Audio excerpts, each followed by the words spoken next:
The 2024-25 NHL schedule has been released. What are some of the highlights for the Utah Hockey Club? What do we expect to see? Plus, what are some of the deals that they made on the more minor league level with the free agency?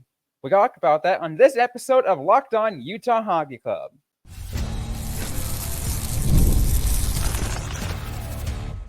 You are Locked On Utah Hockey Club, your daily podcast on the Utah Hockey Club, part of the Locked On Podcast Network, your team every day. Welcome to the show, everybody. This is Locked On Utah Hockey Club, your number one daily podcast on the Utah Hockey Club. I am your host, Robin Leonio, alongside Tom Callahan. We want to thank everyone for making this show your first listen every day. We are free and available everywhere you get your shows. We're talking some NHL schedule today. We're also talking minor league deals, two-way contracts.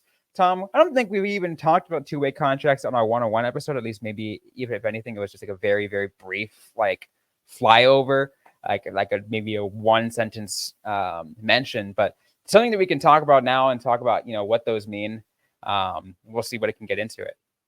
Yeah, Utah Hockey Club has to put together an AHL team. And for those who may not know, there's NHL team, which is obviously your top level. And then the American Hockey League serves as the top feeder league for the National Hockey League. And so that is the Tucson Roadrunners in the case of Utah. So yeah, they'll sign guys and you can move players up and down between your franchise and that one all season long.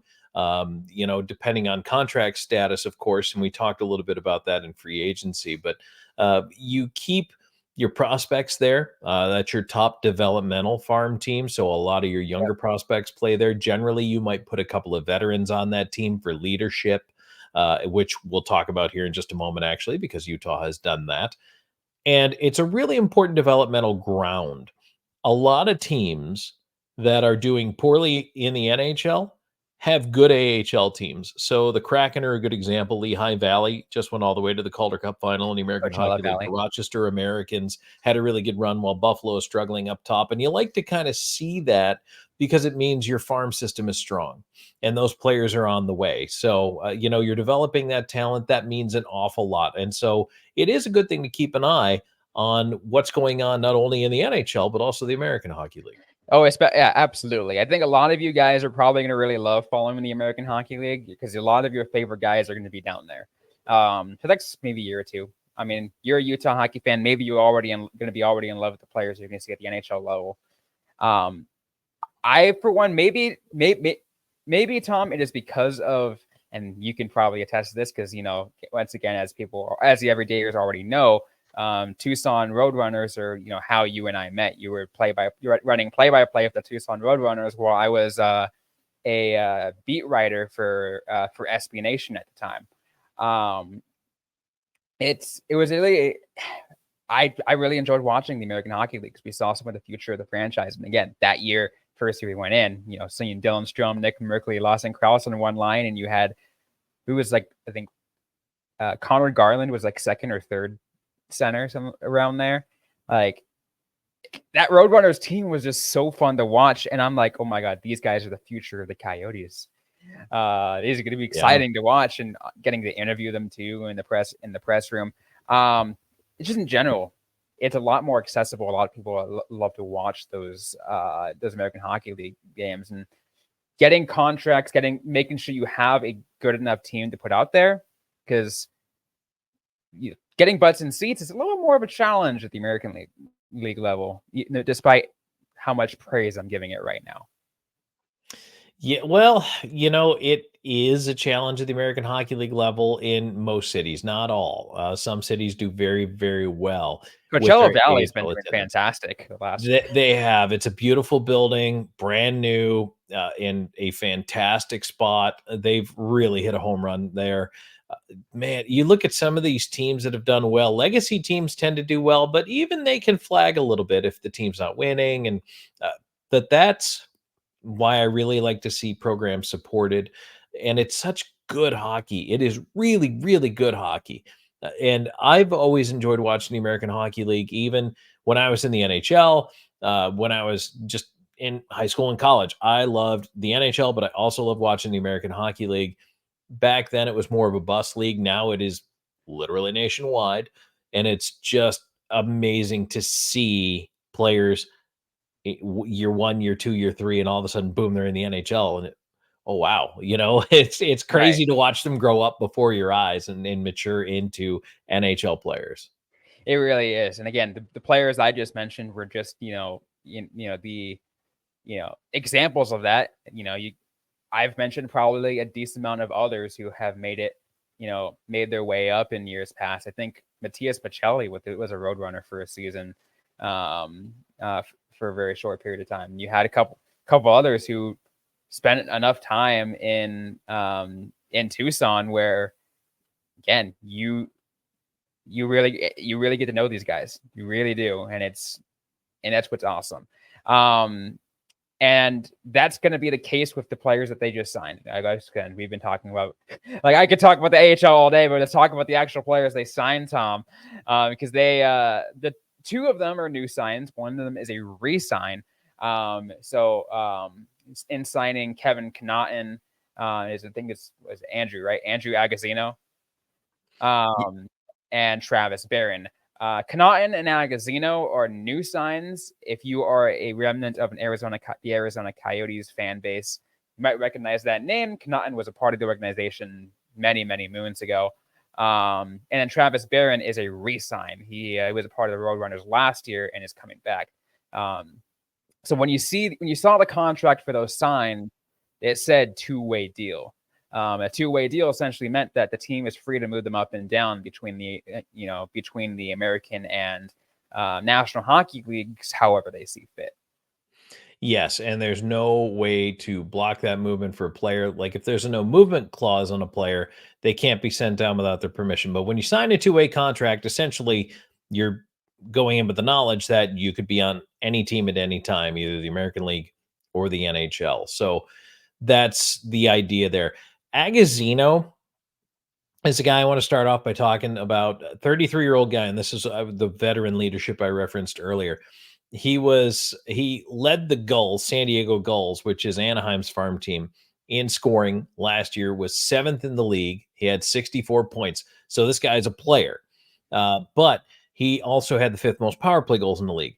What I like about him, it's a two-way, but it's a 2-year deal for Agozzino. So to me, this is depth. This is a call-up guy. He did play 51 games with the Ducks in his time in that organization, yep.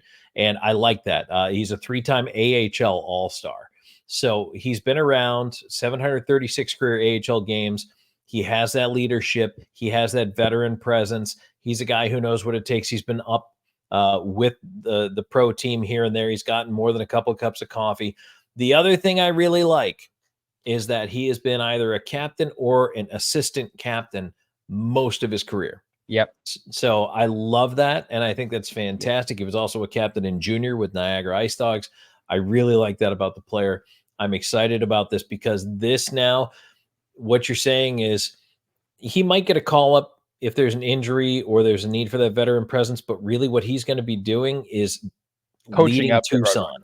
Yes, he's going to be leading in Tucson. He's going to be showing these guys what it takes, helping them to become professionals. He's going to be the one to help set the example for them, and I absolutely love this. And in the American Hockey League, you need a lot more of that, like having a leader, having a captain.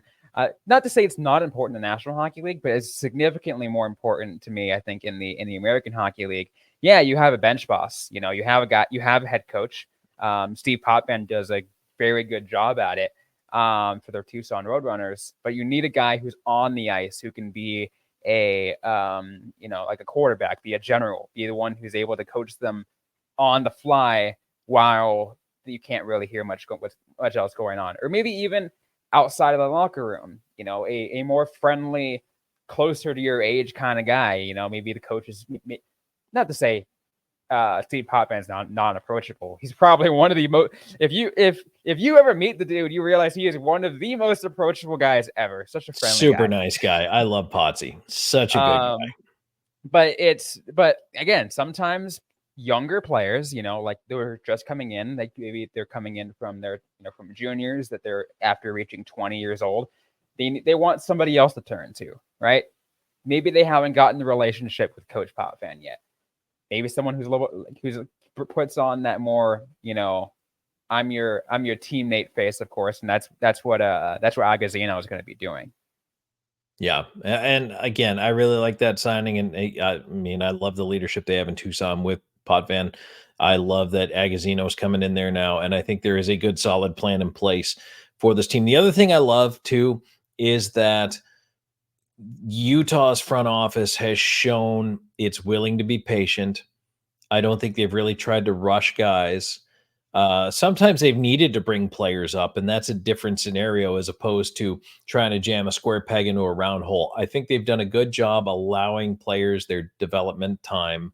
And then, I mean, 70% of that team could be prospects, 60% could be prospects, but you still have to stock the remaining 40% with dependable, everyday players who can help you win, because a winning culture, you learn more from that, I think, than anything else. It makes you feel better. You're happier coming to the rink. It helps you develop your game better. And I think that is why every single team wants to put together a winner in the American Hockey League. Absolutely. I feel like that's, a good reference to, I want to mention really quick before we run out on this segment, really. I want to talk about Connauton really quick. And again, a lot of guys recognize him. He played for the Arizona Coyotes from 2015 all the way until 2019. So he had a lot of time with the Arizona Coyotes. I think even but very brief time with the Roadrunners. After a while, got sent back down. Looks like he spent 61 games last season, Tom, with the Ontario Reign, with 18 points, 77 PIMs. That's what Connauton is. We talked about what spicy tuna is for Utah. Connauton is going to be that guy in Tucson, but a little bit more gritty and less offense. Just he's all grit. I remember when he came down, I was in Tucson at the time, and he really did pick the team up for a while. Got guys going, and it was kind of a rough year. That era of the Roadrunners suffered a lot of injuries, a lot of inconsistency. There was just a lot of things that happened to that team in those first couple of years. They were good, but never found a way over the hump. The Cunningham story. Yeah, the Craig Cunningham, that whole thing was just, shocking. And there's no way to quantify what that means to everybody on that team. It just, it was a little bit of a difficult start on the ice the first couple of years. And Connauton came in and gave him a bit of a boost. They never really, the Roadrunners, they made a better run the second year. They lost when, honestly, I think they shouldn't have lost to Dallas's AHL team. And I will still never forget that overtime goal against Aiden Hill. And I could see 30 seconds before the puck went in the net, and like, this is where the game ends and we lose. You could just see it happening. You could see it coming. But those are the moments you learn from. But he made a difference. And I think Connauton is a guy who tried his luck a little elsewhere, tried the Kings organization. Now he's back, comes back to Utah, has a good chance to be a depth guy. And I think if there ever is a need to dip down and pick someone like him up and bring him into the lineup, you know what you're getting. And that is really important. You're not plugging a guy in and scratching your head. Geez, I wonder what we're getting out of Connauton tonight. You know what he's bringing, and he's going to bring his lunch pail and just get in front and just disrupt things. If he can play back, he can be put up on the wing. I think he's a versatile enough guy that his role translates if it has to. But again, just, and especially at this stage of his career, here's the other thing. I think when we look back to, what are we talking, 2016, 2017, it's a different mindset. You're still really trying to move up, become an everyday NHLer. It doesn't happen for everybody. Now I think you're looking for a specific role and a specific culture when you sign a contract with the team. You're absolutely right. what we're going to do is we're going to keep talking about, about on this episode. We're going to actually get to some schedule talk, the 2024-25 NHL schedule. The full schedule has been released. We already little teased you guys about what the home opener is, but now we actually got the full schedule. We'll talk about that right after this. And today's episode is brought to you by Gametime. Gametime is an authorized ticket marketplace of Major League Baseball, which makes getting tickets faster and easier. Prices on the Gametime app usually go down closer it gets to the first pitch, with killer last-minute deals, all-in pricing, views from your seats, and their lowest price guarantee. Gametime takes the guesswork out of buying MLB tickets. All you're going to do is take a look at any MLB game you want, and it goes even beyond MLB. You can do, maybe next season, you're going to take a look, because I know a lot of you Utah fans, you can take a look at, hey, can I get tickets for Jazz tickets? Can I get tickets for Utah Grizzly tickets? You can do that all on the Gametime app. Once again, last-minute tickets, you can get really low prices there, flash deals sometimes, zone deals, easy to find tickets for all kinds of events in the area, views from your seats, and more. My favorite pricing, all-in pricing. Toggle this feature shows you the total up front with no surprise fees at checkout. Take the guesswork out of buying MLB tickets with Gametime. Download the Gametime app, create an account, use the code LOCKEDONNHL for $20 off your first purchase. Terms apply. Again, create an account, redeem code LOCKEDONNHL for $20 off. Download Gametime today. Last minute tickets, lowest price guaranteed.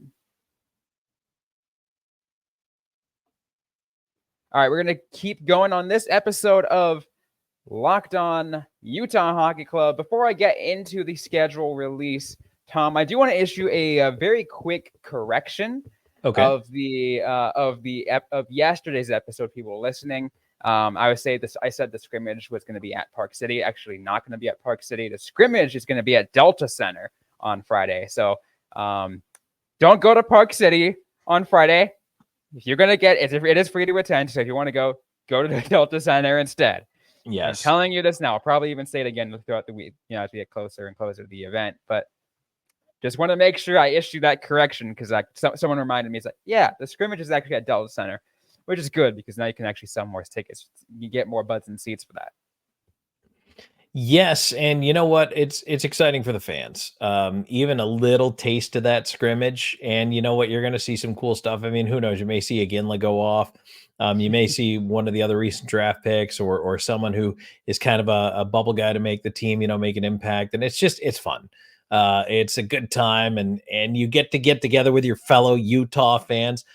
Robin, I would not be shocked if there were 10,000 people there for that scrimmage. I honestly would not be shocked. So many people are interested in this team right now. The season ticket deposits are insane. 32,000 season ticket. By the way, kudos to you, Utah Hockey Club fans. That's ridiculous in such a good way. Tom, I'll even say this. I'll even say we as a podcast are feeling that love too from all the people, all the Utah hockey fans. You guys are amazing. You guys are interacting with the show. We've seen a significant growth of this show faster than I've ever seen before. It's honestly amazing. Utah hockey fans, you are absolutely amazing. Yeah, it's been great. And thank you so much. And we look forward to continuing to get bigger and better. And we're going to have some guests coming up. I don't want to give away the farm, but we're going to have some guests. We've got some surprises. We're going to get back into our Hockey 101 stuff too, and continue to educate and to help people learn the game who might be new to it. And all we ask is that you give us a subscription. It doesn't cost you anything, but just subscribe to the podcast, follow the podcast, give it a like, and share it with your friends. If you like this show, please tell your friends about it. That is the best service you could possibly do for us.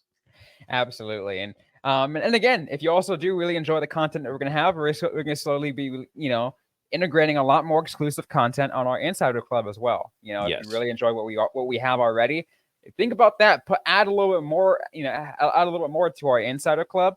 If you are yet to be a part of our Insider Club, I want to just reissue that reminder again one more time. To go ahead and send a text to the number below right here, 801-760-9033. Use the promo code SUMMER50 on startup. You have only about a week more to use this promo code, guys, SUMMER50, and you get 50% off your first 2 months.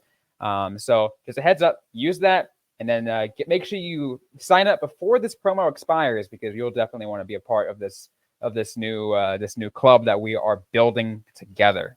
Robin, give us that phone number one more time. One more time. I'm going to as I go ahead and bring it back up. That is 801-760-9033. Perfect.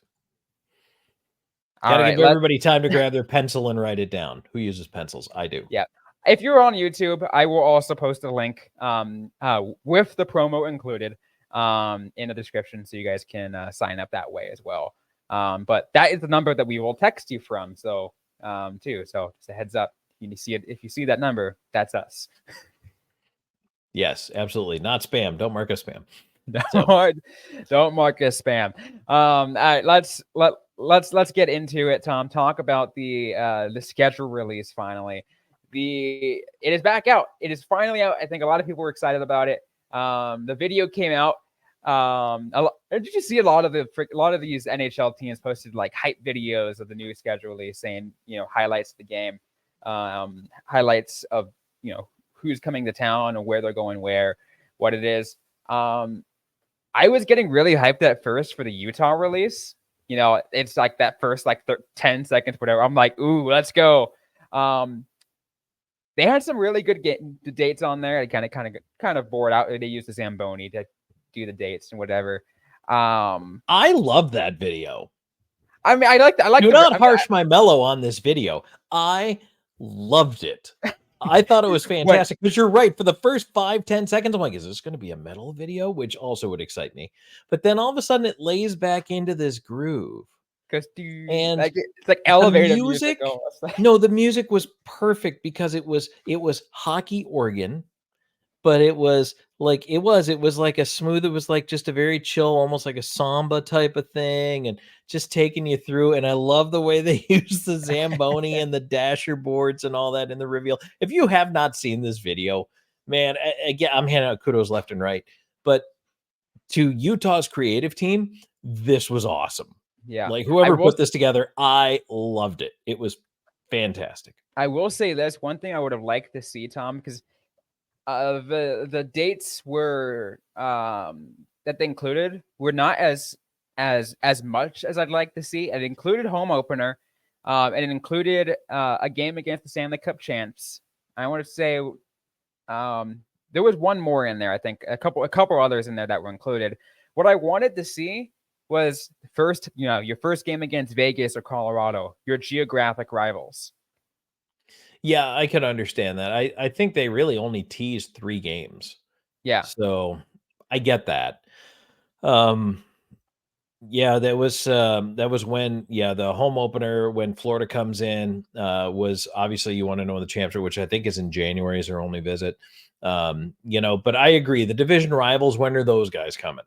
You could have done that a little bit more, but again, I think the purpose of the video, and it's not a long video, but it is to just push you to the website or push you to click to get the schedule. That's what they want you to do, because maybe that is your question. You're like, okay, when's Nashville coming? When's Colorado coming? When's Vegas coming? We'll click here. So I don't mind that, but boy, that's I think it was McDavid and the Oilers was the other game they promoted, I think, if I remember. But you know what? It's an interesting balance on the schedule. The NHL in recent years, and it wasn't always a balanced schedule, and you didn't always see everybody, in fact. And this is as recently as maybe 10 years ago, they made this change where now you see every team in the league home and road. It never used to be that way. You might not even see somebody, or if you did, it might only be on the road. It might only be at home. Yeah. So because they now how they do it, at least it like within your own division, you play them 8 times, right? I think it's not everybody in the division, because the divisions are bigger now. So with 32 teams, 6 to 8 times probably. Yeah. So you play the majority of the teams 8 times, and then you play 2 opponents 6 times. And in your own conference, I think it's 3 to 4. It's 3. Right? Yep. 3. So 24 games against the other division in your conference. 3 each.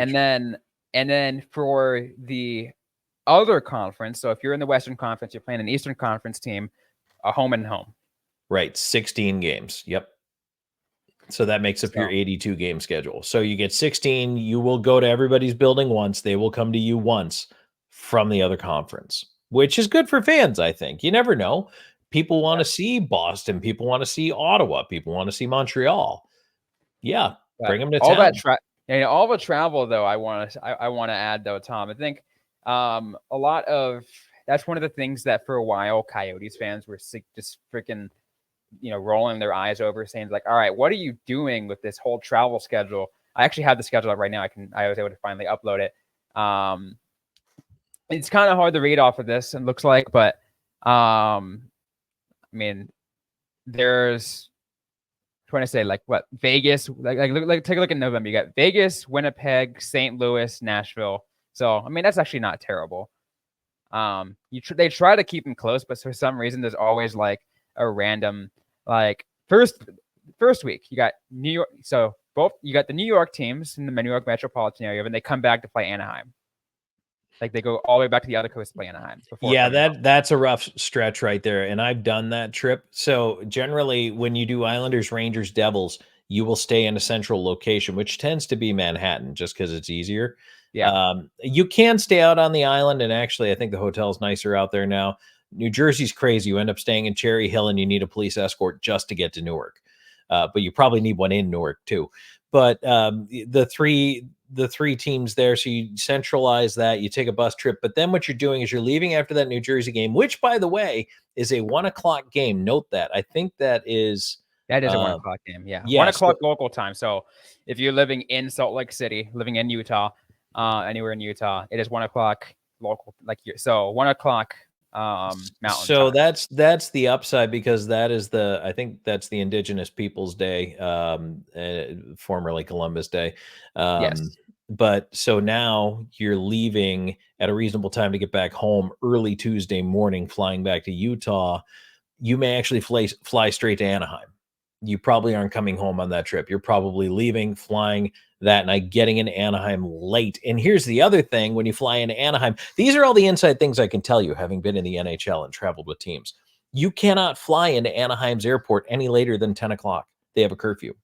So you have to fly into LAX and then take a bus for an hour to Anaheim. So that whole trip is a little rough to start things off for Utah. Yeah, Tom I will has say been that. there. And I will say this though, outside, I think that in itself is the only trip I think that I'm actually really concerned about. All the others are pretty central. And not only that, there is really no extremely long road trip on this. I'm trying to find one. There is no extremely long road trip for Utah. In fact, they've got it made with a lot of homestands. Like look in January, they got a 1, 2, 3, 4. They got a 7-game homestand in January. Yeah, that's nice. That's nice. Got Florida, San Jose, New York, Montreal, New York, St. Louis, and Winnipeg from January 8th until January 20th. You're staying home. Yeah, these aren't too bad. You're right. I'm looking, and there is even the Florida trip where they go to Florida, which is in late March. They still have a swing. Now, it's not a short flight, but you're going Tampa, Florida, day off, Chicago, day off, back home for a home game. That's not too bad. And everything else is fairly local, and it's not a bad layout. That first week is going to be a killer, but once they're past that, it's actually not bad at all. There's also a 5-game homestand in April at the end of the season. Note, however, there is that gap right between February 10th and February 21st. There are no games being played. If I'm not mistaken, Tom, that is when I think they're starting now to implement the 4 nations face-off. Correct. Yes, they will do the 4 nations face-off there, and that is something we will definitely talk about when it gets closer. But oh yeah, right now the 4 nations is going to be Canada, US, Finland, Sweden are going to field teams of completely NHL players. Yep. And they're going to play essentially a little mini tournament in the middle of the season instead of an all-star game. No all-star game this year, obviously no Olympics. So that is what they're going to put in there, is that 4 nations tournament. So it is a significantly scaled down version of those, if you guys remember this, the World Cup of Hockey from nearly a decade ago. Because the World Cup of Hockey was pretty big, but that was also all NHL players. But you had, outside of those, the four that you mentioned, there was also Team Europe, Team North America. There was it was also interesting. I did like the Team North America concept. I'm gonna miss that. That was a fun.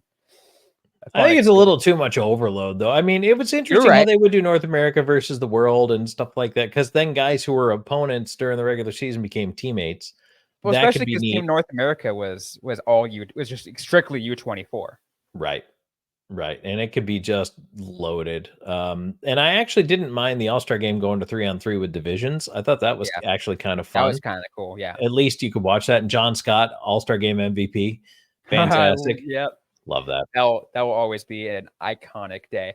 But no, you're right. I think the Four Nation phase was significantly scaled down. I think I'm gonna like it. I think a lot more people are probably gonna tune into it, specifically because I think like those four, I think are feel like the most NHL players, with the exception of Russia, which is I think the next most, but can't have them all. They're still banned from international competition too. I guess this is considered international competition.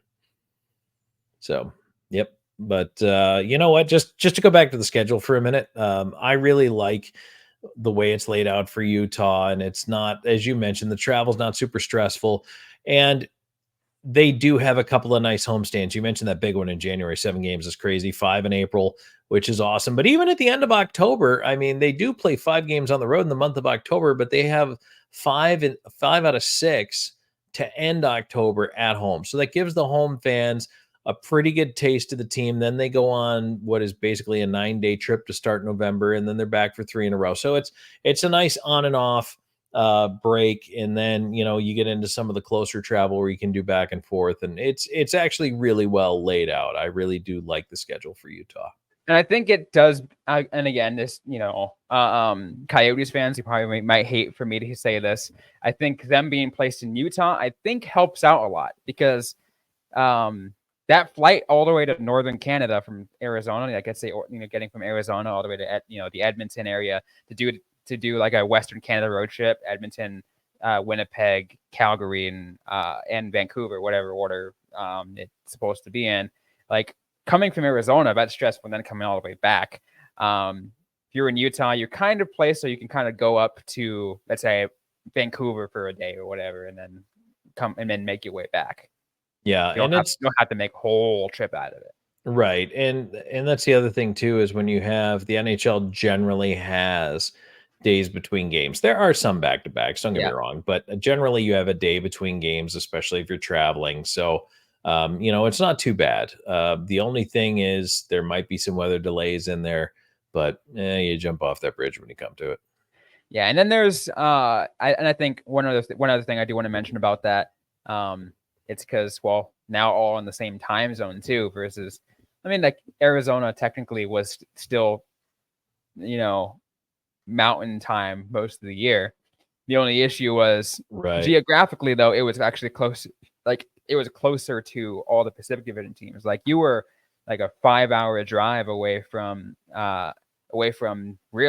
Vegas, LA, and San Diego.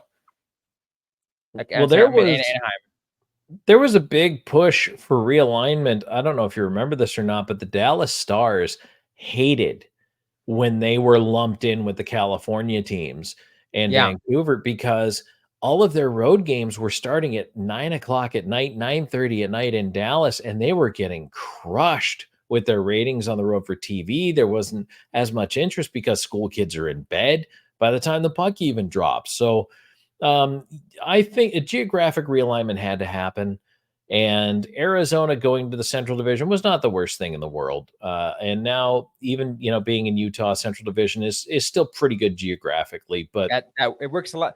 It's interesting. You're just going a little bit more north. It's not even going, I think it literally is a direct north. There is not even like slightly more east. They are a direct north from the Phoenix metropolitan area. It's just, I guess it just works more in that area. I don't know. It feels different. And it does put you a little bit closer. It's so not being as far southwest, it gives you, I guess, a little bit more of a midpoint between like Chicago to Dallas. So, St. Louis, Nashville, all those cities are kind of within that. Winnipeg, Minnesota, That's not bad the way that lays out geographically. You're right. Anything else from the schedule that stands out to you? I think we talked about the Florida Panthers coming to town, the Stanley Cup champs, and there's only one shot at seeing them. Nashville is one of the 2 teams that Utah plays 6 instead of 8 times. And the Predators, I think, have really pushed themselves to the top of the division. So that's going to be a good measuring stick to see the Preds when they come to town. That's going to be a fun matchup. And then look, we talk about who we think the rivalries should be. We think it should be Vegas. We think it should be Colorado. And then all of a sudden it randomly turns out to be Calgary. The fans will decide. The team will decide. Look, it really, you're right. Somehow the surprise comes out of nowhere. Like it just says that the rivalry comes out of nowhere. Example, when the Vegas Golden Knights came into town, they were supposed to be a true geographic rival to the Arizona Coyotes. It's like, oh, these guys are going to hate each other. And then all of a sudden, LA finds out that they really hate Vegas, and then San Jose, same thing. The San Jose Vegas rivalry became something even crazier. Those came out of nowhere. Right. And the chant always at any Arizona sporting event is beat LA. Yes, of course. Yeah. I think everybody has a beat LA chant no matter where you are. It's like nobody cares on the East Coast. No. LA is the West Coast version of Boston, right? If you are living on the West Coast, you most like, and you're not an LA fan, you hate it. No matter what, you're going to hate LA. Yeah. Yeah. It's kind of interesting because me being from the East Coast, I can relate to the whole Boston/New York fan syndrome. It's kind of the same thing with it's interesting, like Yankees fans, Red Sox fans, and nobody really thought about Dodgers fans. But then you move out west and you find out, oh, this really is an important thing out here, And it's like when I lived in the Midwest and Cubs cards was all anybody wanted to talk about. If you found a White Sox fan, you had to check their temperature and ask them if they weren't feeling well. Absolutely. But I think we're just about out of time here, unless you had any last final things. No, I would just say if folks are interested in kind of digesting more about the schedule, check it out on Utah Hockey Club site. But it's a great schedule this year. It's going to be an awful lot of fun, and I can't wait to see them drop the puck and get it going. Home opener is going to be awesome, and taking on Chicago on opening night of the entire season. All eyes are going to be on the Delta Center.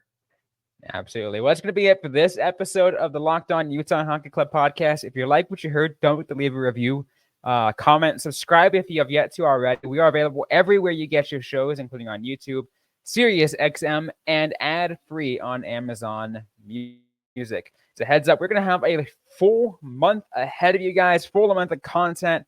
We're going to have several guests talk about the Utah Hockey Club. We're going to get to continue our Get to Know Your Team series so you guys can really become super fans of your Utah Hockey Club. Hockey 101, Tom mentioned it earlier. We're going to get a lot more into that. Teach you guys maybe some of the ins and outs. Some things you might already know. Some things you might not know. We're going to get into all that. Player profiles, you name it. If you want a place to really get to know this Utah hockey team and become a super fan, Tom, I don't think of any other place that can compare.